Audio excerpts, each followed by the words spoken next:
Hello, sweet listeners. This is Kendall Fisher, your host of the Netsuite podcast, and boy, do I have a surprise for you this episode. Renowned podcaster and co-author of the best-selling book, Freakonomics, Stephen Dubner is joining us this episode. I know, I could barely contain myself going into the interview.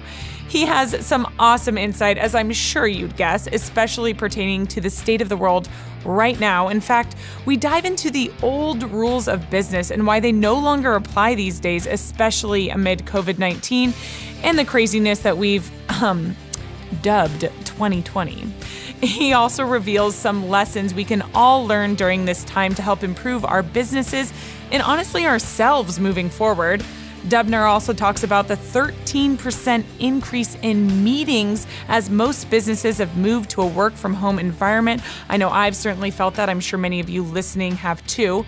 And he talks about how we can all make these meetings better, both as leaders within the meeting and as participants. He concludes by discussing the importance of data fluency and how it can help business leaders make more logical decisions, especially in times of uncertainty. You certainly won't want to miss this one-of-a-kind episode coming up next. You're listening to the Netsuite podcast, where we discuss what's happening within Netsuite, why we're doing it, and where we're heading in the future. We'll dive into the details about the software and the people at Netsuite who are behind all the moving parts. We'll also feature customer growth stories, discussing the ups and downs of running a company and how one integrated system can help your business continue to scale. Hi, Stephen. Thank you so much for joining the NetSuite podcast. Hey, Kendall. Nice to be here. Thanks. This is so exciting for our listeners, but I also have to admit, I kind of feel like I need to be on my absolute A game to be interviewing you right now. It's definitely intimidating. You're one of the best. Well, you only hear the edited tape on Freakonomics Radio, so you don't know how bad I truly am. But you'll find out now. Now you'll hear the unedited version. You'll let me know. I find that hard to believe, but let's dive right in. I want to start off with Freakonomics, in which you wrote about the old rules of business no longer applying. How has 2020 and all of its craziness influenced the way you feel about that now? Yeah, I'd say a lot. For starters, I think the biggest single thing I've noticed business is such a broad word to use because it means so many different kinds of firms and individuals, et cetera, et cetera. And, one of the most terrible things about this terrible thing of the pandemic is how much, some sectors are just crushed just out of bad luck while others right next to them, are doing fine, even better. So there's just all this oddity to observe among, the mourning, the tragedy, and so on. But I think the biggest observation I've had about this is that the people who are really good and resilient and knew what they're doing are doing very well. Yeah. And the ones who weren't are not. And it reminds me a lot of, the reason that your doctor will tell you that physical exercise is important is not so that you're like healthier in the moment. It's like you build up essentially sort of a reservoir of, good, good physical health, and the same for why if people meditate or do some kind of mindfulness, it's not that you're just trying to maximize what you're getting at that moment. You're actually creating this whole system of resilience and grit and learning how to deal with things. And that's what I've noticed most from this is that the people who are really thoughtful about building good systems, the people who are really thoughtful about, knowing whether, I work with a small team. I think that's a lot easier. I think if you work with a big team, it's been a huge challenge to do it virtually. But if you're really good at being a leader like that or being a team member, then, the interruption is a lot less. And it's the people who didn't build, I guess it's like, is it the Three Little Pigs? Is that the story? There's the straw house, the something house, the wood house, and then the brick house. Like the brick house is fine, but it takes a lot more effort and it's more expensive to build a brick house. But we're basically all living in the three pigs right now. And it's good to be in a brick house if you are. And so that, I hope, is like a lesson for all of us going forward, which is, take time to build good systems from scratch. Don't just do the minimum you can to get away with it, because man, now as everybody's suffering, the people who were in some way prepared for it, whether physically, mentally, financially, if you've trained yourself to make good decisions, it's paying off. I don't mean to disparage people who are not good, but if you look at, again, and there's some business leaders who recognize that flexibility is like maybe the most important trait. And oh my God, is there a time when being able to be flexible has ever been more valuable? So I think we are going to learn some good lessons, although at a cost that, you'd never want to impose on anyone if you didn't have to. Is it the three little pigs, or was it Little Red Riding Hood and the wolf? Was it the big bad wolf that blows the house down? I can't remember now, but I'm going to have to look that up after this podcast. Yeah, there, all I know is that there's just wolves all over those fairy tales, and they were never the good guys. Although weirdly, I've never understood this. How come wolves are bad, but like mice and rats are good? Right? Like, exactly. Who made that decision anyway? I know. We need to go back to these storytellers. But in kind of talking about the ways that businesses can think about, oh, well, this is how COVID impacted my company, and maybe we didn't have everything in place that we could have had. As we're looking at, past economic crises and what they teach us, how can we take lessons from today in the current, state of the economy today that will put us on better footing moving forward? Well, look, I think one thing we're seeing right now is that you need to spend your way out of this kind of crisis. Every economist that I've talked to since this began, it's basically come around to the same analogy, which is World War II. It's like, it's not the time to worry about, deficits and spending and so on. So, I look at businesses that think a little bit differently about their just their general operating practice. I look at, we recently had on the show Reed Hastings, one of the founders and co-CEO, I guess, of Netflix. And again, it goes back to the flexibility thing. Now, again, I don't know how much to believe. When someone writes a business book, they tend to highlight their highlights. And, I have no idea if they're really as good at this as it sounds. But there is a huge value, again, in building that sort of flexibility so that problem solving and decision making are not in these narrow channels or tunnels. I think there's just been a lot of management advice and management consulting over the years that suggests that there are recipes, essentially. And I sometimes think about this in like the success literature. Like, a lot of people will read, a book by or about Warren Buffett, or by or about Bill Gates, or by or about Jeff Bezos, and they think, oh, well, I'm gonna follow. I'm gonna do a lot of the things that they did, and ultimately that will work for me. And I think that's exactly backwards. I think that most people who succeed, not just at that massive scale that those people have, but people who succeed at anything, it's due to a whole lot of different inputs. It's also due to a lot of luck, but it's also due to anomalies or particularities that, like, you and I have totally different set of preferences, abilities, and so on. So I think that this whole idea of trying to write recipes for decision making and healthy businesses is a little bit overappreciated and overstated. And I think that being able to solve problems on the go, to think on your feet, to fail, and to use the information from that failure to do better the next time is incredibly important. Like, failure alone, I find such an interesting topic, because it's considered such a, and I realize this has changed. I mean, Silicon Valley has certainly changed this idea that fail fast, fail well. That has become a mantra for some people. But I think in a lot of circles, any kind of failure is considered something just to be not discussed anymore. Whereas in fact, failure contains incredibly useful information. So if you talk to any scientist who's ever done any kind of experiments, no one's expecting to succeed on experiment 1 or 5 or 10. You have to be willing, this is hundreds and hundreds, thousands of times to get to the best version of it. So I think that being willing to experiment a lot, being willing to fail a lot. I look at the story of the 2 scientists who essentially invented CRISPR and won the Nobel Prize just recently. Like, the story of that is totally nuts. It was like this bacteria that was found like in a cave in some water that they were looking for other stuff. And I don't remember all the details. I don't remember any of the details actually.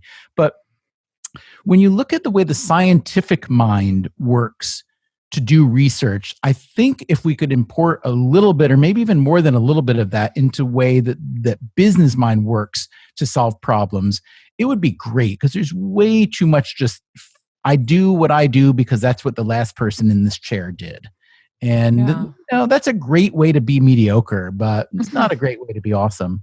Yeah, for sure. And I mean, all those business books of years past definitely didn't anticipate what's happening in the world right now. And therefore, we're all kind of just winging it. We're all just doing the best that we can with what we've got and for what works for our company. So I think that's great, great advice. Now, with working from home, there have been an onslaught of meetings in this transition. You actually recorded an episode on meetings and why they, for lack of a better word, kind of suck. How do we make our meetings better, both in real life when we get there, but also on Zoom? What advice do you have? Yeah. So meetings generally are pretty bad. Most people don't like them, although most people, if you say, how would you like to have no meetings? They don't like that either. So we do like the interaction. So I think the big reason that meetings historically are pretty bad is because it's a little bit related to what we were talking about a minute ago. It seems to be something that we should do because it's always been done. And I'm not saying that traditions and customs aren't good. There's a lot of good reason that we do things over and over again, but the quality tends to degrade when you do something without thinking about it very much. So some of the mistakes that are made in meetings are they're usually way too long. There are a lot of meetings called that aren't truly essential. What makes a meeting essential, or what makes a meeting better is to have a real agenda, a firm specific agenda, not a recycled agenda. In other words, if you have your every Thursday afternoon trafficking meeting to just discuss how these projects are moving through, and it's the same every Thursday, and basically everybody pulls up the same schedule that they've been working from the previous weeks, that's going to be a pretty bad meeting. I think the best meetings, or what the scholarship says about good meetings, is that the best meetings are the ones that are called to answer a really specific question or to address a really specific problem. Brainstorming is, I think, probably the most overrated function of meetings. Although meetings are often called because people don't have an idea and you want to produce it. But the evidence seems to be pretty good that people are better at actually thinking in smaller groups or on their own than they are in a big meeting. But then there are things that meetings are good for, which is like feedback. Like, it's good to try out a solution, discuss solutions to problems, and see what the feedback is in the room rather than having it sit dormant in an email thread for a long time. So you're right. Meetings are up 13% during COVID, most of them virtual now. And then there's a whole new set of problems that virtual meetings have. Like, people just, because they know that they're visible, they're kind of feel like they're counted and, that they're contributing. Whereas in fact, it's even easier to loaf on a Zoom call than it is in a room. So, and you can also multitask a lot easier and get away with it on a Zoom call than you can in a meeting where if you're looking at your phone, somebody will see you. So, one piece of advice I really like is shorter meetings, weird times, like announce it's going to be meeting from, 2:01 to 2:19. And it gives it a kind of specificity. And also, what the meeting scholars say is worth trying is silence in meetings. It doesn't just need to be a pure Zoom chat fest where everybody feels compelled to be filling up the space with words. And that if you want to do some brainstorming, do it collectively in quiet on a shared doc, and then come back and triage. And the last thing I would say is, and this is something where I don't know whether Zoom would make this easier or harder. It's hard for me to say. A lot of people just aren't suited to meeting culture. Meeting culture tends to reward people who are noisy and confident. And a lot of people who have great ideas are neither of those. And so if you're the meeting leader, you need to find a way to include all ideas, even from the quiet people. And that's, I think, something that most of us aren't great at doing yet. There's enough uncertainty to go around right now. NetSuite reduces it by giving you visibility and control. With so many critical decisions to make, you need the right numbers, and you need them right now. NetSuite by Oracle is the world's #1 cloud business system. With NetSuite, we give you financials, cash flow, payroll, inventory, and more, all in one place, so you have clear visibility and total control of your business. NetSuite customers have the flexibility to work from anywhere, with immediate clarity on critical information right at their fingertips. No more guessing, no more waiting. Make smarter decisions with confidence because you've got crystal clear visibility into your numbers. Join over 20,000 companies who trust NetSuite to stay in control. Receive your free guide, Managing Business Uncertainty, and schedule your free product tour right now at netsuite.com/USA. Don't wait. Get your free guide, Managing Business Uncertainty, and schedule your free product tour at netsuite.com/USA. netsuite.com/USA. I'm guessing that my boss, Fritz Nelson, who actually has done a Q&A with you in the past, but I'm guessing he listened to that episode because this is the exact advice obviously I'm the host of a podcast. I am a talkative, noisy, very loud human. And in one of our reviews, he said, you have great ideas, but sometimes you got to share the floor with other people. I was like, you know what? There is beauty in silence, not just silence in the meeting, but silence for the individuals participating. If your recommendation isn't going to really add that much, then just let somebody else that might have a better idea handle it. So look, I have the same problem you do. I'm the youngest of 8 kids, so I didn't really get to talk that much until I was out of the house.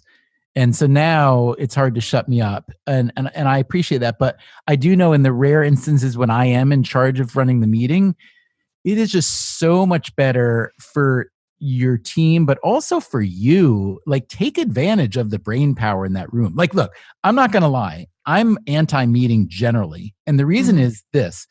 If you just think about it as resources and, opportunity cost, if you're asking 20 people to come together for an hour to have a meeting, and you just say, well, that's 20 person hours. Now, what would happen if I took those 20 person hours and divided it back by 20 and just said to all 20, I want you to go and spend an hour thinking. First of all, most of us, our thinking mechanisms are in really bad shape, because we don't do it. Meetings are often, they're supposed to be about ideas, but they're often a substitute for thinking. Thinking is really hard. If I have an extended bout of intense just thinking for 15 minutes, I'm exhausted. That's why walks have been proven historically and scientifically to be an unbelievable idea generator. And nobody's really sure why, but one suspected reason is you kind of trick yourself into thinking because you think that you're actually walking. But what you're really doing is you're just thinking on your feet. But another explanation potentially is that when you're walking, your brain is involved in this fairly complex mapping procedure where you're figuring out where I'm going to go. Do I want to go there? Have I been there before? How long do I want to go? And your mind is in this kind of gear that is a sort of thinking gear. It's engaged in that way. And that somehow it seems that is either parallel or contiguous to the gear that produces a lot of ideas. Because if you look again through history, scientists, artists, all different kinds of people who've come up with ideas, they all prescribe walking kind of constantly. And I think it's just because, again, it's a way to think without sitting in your chair and thinking, oh boy, this feels awkward that I'm not actually talking or writing a memo or something. So I think that actually for most of us, the single best tool we have to do our jobs better is sitting in our head all the time. And we just don't use it very much, our creative thinking mind. And if you can find a way to, work your way up to that, build a new habit, or even trick yourself into just spending more time thinking, then when you come to a meeting, you'll actually have ideas that are worth talking about rather than just, talk for the sake of talking. Yes, love that. And I am noting that to myself in my little things to remember, Kendall, and the next time you go into a meeting. Okay. You've also devoted a ton of time and research on what you call data fluency, which is, of course, so important in our world. What are some of the things that can help make us data fluent?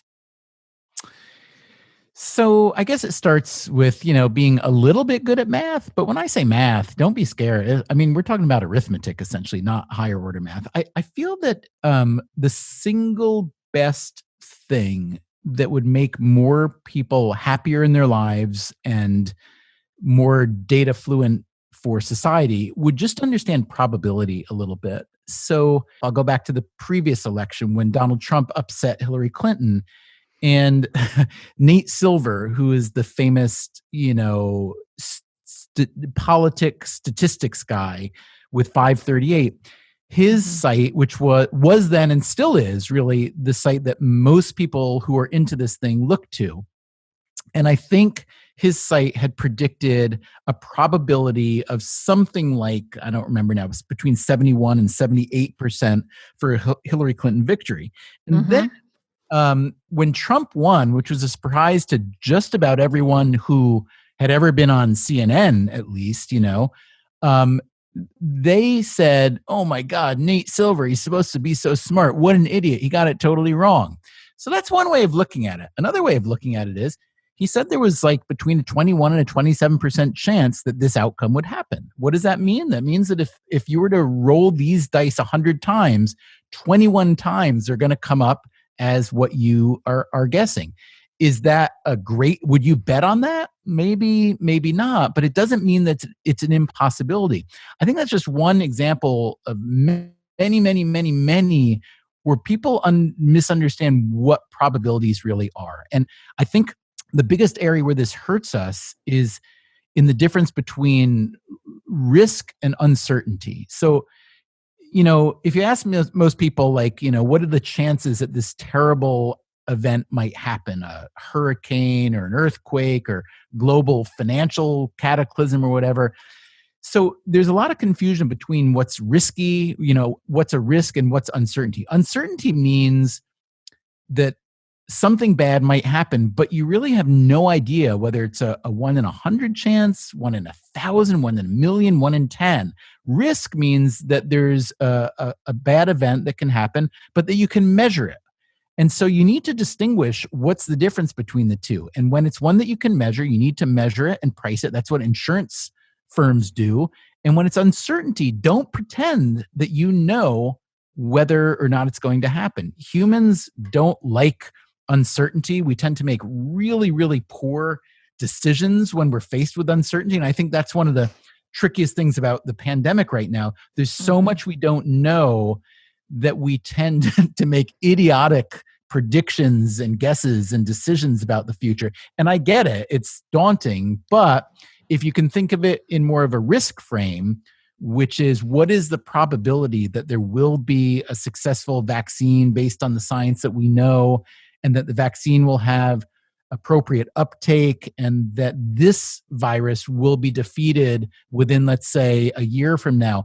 I think you can probably put a pretty decent range on that. And I think that becomes a lot less paralyzing than, oh my gosh, this is terrible. We don't know what's going to happen. So, being numerate is really helpful. I think that kids actually, in a weird way, even though they don't know that much math, they kind of get a sense of risk. Like, yeah, I'm going to take my bike over this ravine jump because, I think I can make it. And, sometimes they're wrong, but it's like learning how to measure your own risk is really useful. And I think that we tend to get, adults tend to be a little overcautious sometimes and a little over risky at other times. But to me, that would be the single best use of getting good at math and getting good at data fluency is to assess what a real risk is.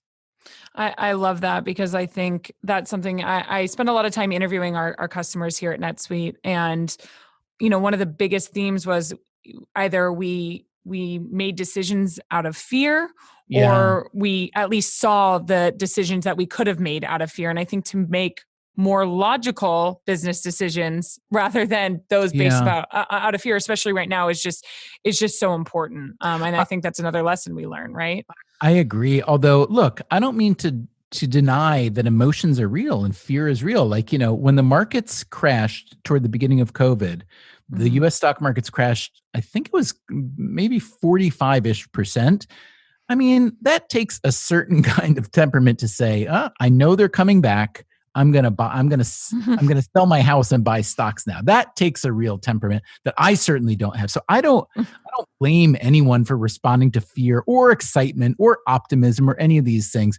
But, the whole, the beauty of economics and behavioral economics is learning to balance the emotions with rationality and learning to spot your own biases.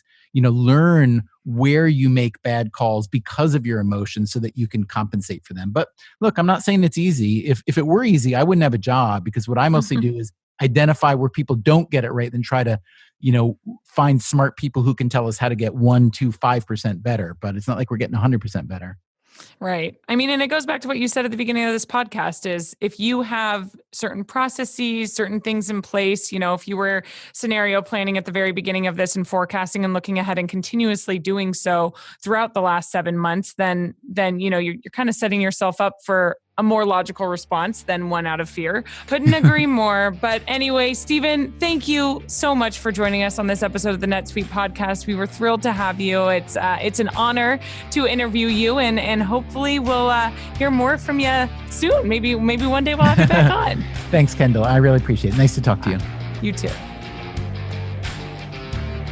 Thank you so much to Stephen Dubner for joining us on this legendary episode of the NetSuite podcast. Great insight that we can all learn from. I love that note about being more data fluent. A little math never hurt anybody. I also want to shout out to our editing crew over at Lampstand and all of you for tuning in. Don't forget, rate, review, and subscribe. Bye. You just listened to the NetSuite podcast. Be sure to tune in every week with more NetSuite developments, stories, and insights into the benefits of one integrated system to help you run your business.